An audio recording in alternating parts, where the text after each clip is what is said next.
My girlfriend cheated on me because I work so much, but she discovered that it was because I was planning to buy a house for us and now she's stalking me. In mid-2022, I met Sarah at work, and we hit it off immediately. I fell for her quickly, and it didn't take long before we started dating.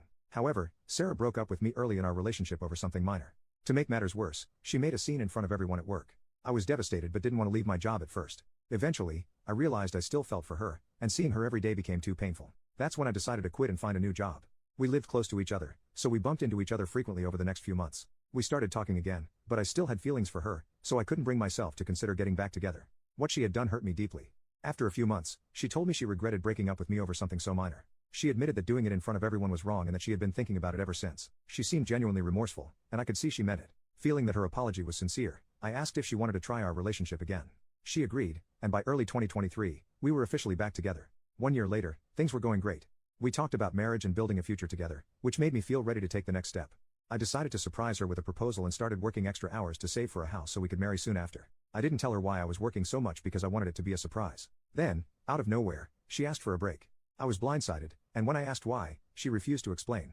Around the same time, I noticed she had been talking nonstop about a new guy at her workplace. But suddenly, she stopped mentioning him altogether, which made me suspicious. Confused and hurt, I reached out to one of my close friends, Emily, who, along with her boyfriend, still worked at the same place as Sarah.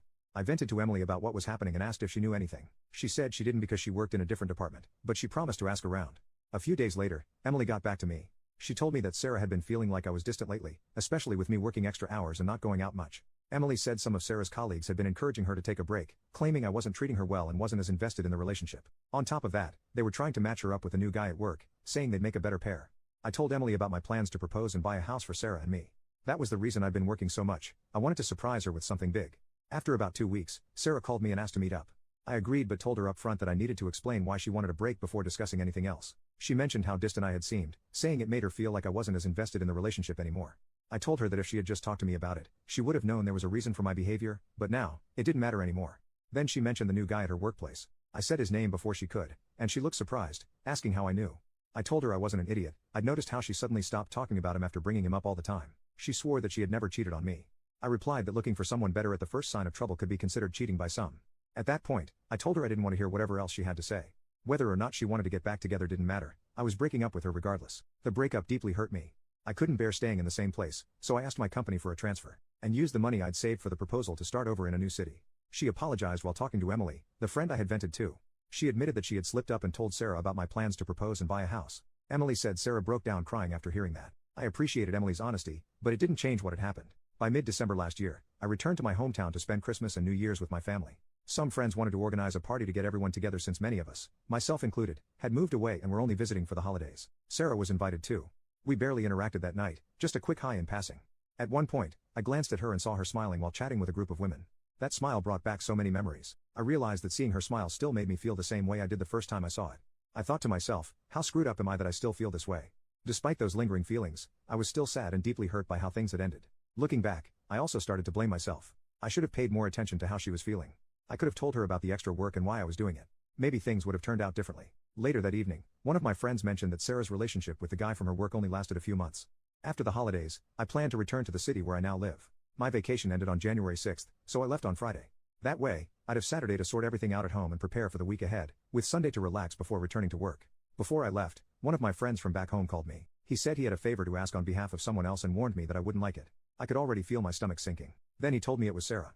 She was moving to the same city where I lived to work at her relative's company, and she needed a ride. He asked if I could take her.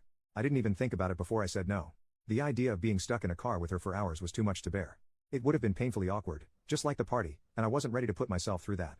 He told me that Sarah and I needed to talk, but I wasn't having any of it. I went back home, and last week, I went for a run and stopped to rest a little in a park when I heard a familiar voice say, "Hi."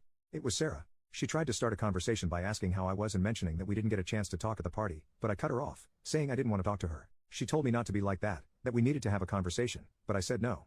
She asked how I could still resent her after almost a year and after everything we'd been through, but I told her it wasn't resentment. I was very honest. I told her that thinking about her, talking about her, or even seeing her still hurts a lot, and that's why I couldn't talk to her. She said that was exactly why we needed to talk. I didn't see the point. I just walked away. Since then, Sarah has tried to approach me twice, and I've shut her down both times. Some of my friends think I'm being too harsh and that I should talk to her for closure. Others say it's not okay to torture her over what happened forever. But that's not what this is about. I don't have any resentment or negative feelings toward her anymore. I even recognize now that I share some of the blame. But it still hurts. I can't talk to her because it's like reopening an old wound that never fully healed. Update, I've decided to stick to my decision not to talk to Sarah. I forgot to mention in my original post, though I did tell a few commenters, that I blocked her everywhere after we broke up the second time. Over the last few days, it seems like her persistence has started to backfire. Some of our mutual friends, including the ones who initially told me I should talk to her, have become frustrated with her constant attempts to contact me. They've started turning on her because of it. 3 days ago, Emily, the friend I vented to back then, made a post on social media about stalkers. She didn't name Sarah, but many people knew what she meant.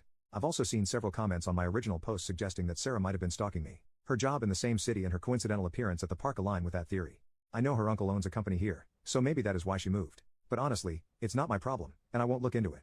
Things have been quieter. Friends have dropped the subject, and Sarah hasn't tried to reach out again. That is, until yesterday. I watched the UFC event with some coworkers. When it ended, I was heading to my car when my phone rang.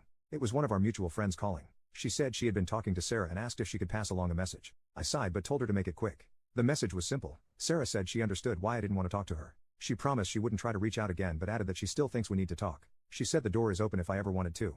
I told my friend I didn't have a message to pass back and asked her not to bring up Sarah again in our conversations. If Sarah's statement is true, it's a relief, but I'm not holding my breath. I wouldn't be surprised if she tried something else. Maybe she thinks giving me space will make me go to her, but it won't. That chapter of my life is closed. Right now, I just want to focus on myself. I probably won't be dating anyone anytime soon. If there is one thing I've learned, I need to get to know people better before jumping into a relationship. I've also been thinking about how loosely I use friend. That is another part of my life I need to rethink. Some people I have called friends have proven they don't have my best interest. A few people suggested therapy in the comments, and I'll admit, it is something I've been considering. I'm giving myself time to heal independently, but I will look into it if I still don't feel right after a while. Thanks again to everyone who took the time to comment. Your advice has been a huge help in sorting all this out.